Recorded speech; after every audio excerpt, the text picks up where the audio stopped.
వైసీపీలో ఆ మధ్యన ఒక సీనియర్ నాయకుడు చెప్పినట్టు మొదటి నుంచి చివరి నెంబర్ వరకు కూడా జగన్ పేరే వినిపిస్తుంది. నెంబర్ 2, నెంబర్ 3, నెంబర్ 4 అనేది ఎవరు ఉండరు.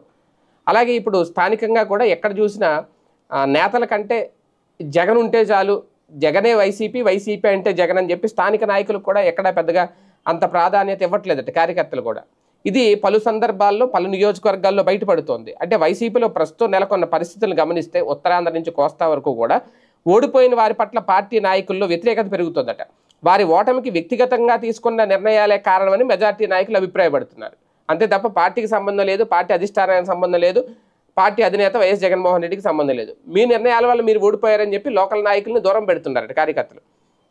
ఇది దాదాపు అన్ని నియోజకవర్గాల్లోనూ ఉందట. కానీ ఓడిపోయిన వారు మాత్రం తాము మొత్తం పార్టీ లైన్ ప్రకారమే చేసాం, మేము ఎక్కడ గీత దాటట్లేదు అనేది వాళ్ళు చెబుతున్నమాట. అయినా సరే మాకు నేతలొద్దు, జగనే ముద్దు అంటున్నారట. చిలకలూరుపేట, అదేవిధంగా గురజాల, కొవ్వూరు, ఇలా చాలా నియోజకవర్గాలు ఎక్కువ ఇదే మాట వినిపిస్తుందట. నేతలపై స్థానిక నాయకుల తిరుగుబాటు జెండా ఎగరవేస్తున్నారు అనేది. అలాగని వీరు జగన్కైతే వ్యతిరేకం కాదు, స్థానికంగా ఉన్న నాయకులకు మాత్రమే వ్యతిరేకం. వాళ్ళ భావన వీళ్ళ వల్లే పార్టీ ఓడిపోయింది అనేది. జగన్ మంచిగా చేశాడు, జగన్ అంతా కరెక్ట్గా చేశాడు, వీళ్ళ వల్లే ఓడిపోయింది అనే ఆలోచన ఎక్కువ చేస్తున్నారట.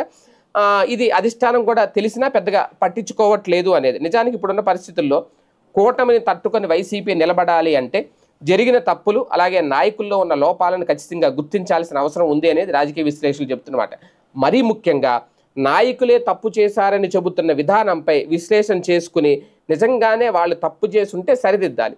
లేదు అంటే ఒకవేళ ఉద్దేశపూర్వకంగానే నాయకులపై ఆరోపణలు చేస్తుంటే ఆ వ్యతిరేక వర్గాన్ని సరిదిద్దే పనిలో పడాలి, వాళ్ళని సరైన దారిలో నడిపించాలి. అలా కాకుండా అధిష్టానం చోద్యం చూడడం రేపొద్దున్న పార్టీకే ఇబ్బంది అనేది పరిశీలకులు చెబుతున్నమాట. కానీ ఈ విషయంలో జగన్ కానీ పార్టీలో కీలక నాయకులు కానీ చూసి చూడనట్లే వ్యవహరిస్తున్నారట. ఎన్నికల నాటికి అన్నీ సర్దుకుంటాయిలే, వాళ్ళే సర్దుకుంటారులే అనడం కూడా ఇక్కడ విశేషం. కానీ వాస్తవం ఎప్పుడూ కూడా వాస్తవం అనేది ఒక నివురుగప్పిన నిప్పుల రగులుతూనే ఉంటుంది. ఇప్పుడు అనేక నియోజకవర్గాల్లో ఓడిపోయిన నాయకులపై పెరుగుతున్న వ్యతిరేకత చాలా తీవ్రంగా కనిపిస్తోంది. ఇప్పటికిప్పుడు పట్టించుకొని పరిష్కరించుకోకపోతే భవిష్యత్తులో మరింత వ్యతిరేకత పెరిగిన పార్టీ నుంచి నాయకులు వెళ్ళిపోయినా ఆశ్చర్యపడాల్సిన అవసరం లేదు. అప్పుడు చేతులు కాలిన తర్వాత ఆకులు పట్టుకున్న చందంగా జగన్ నిర్ణయాలు తీసుకుంటే ఉపయోగమా నిరుపయోగమా అనేది ఇప్పుడే ఆలోచించుకోవాలి అంటున్నారు రాజకీయ పరిశీలకులు.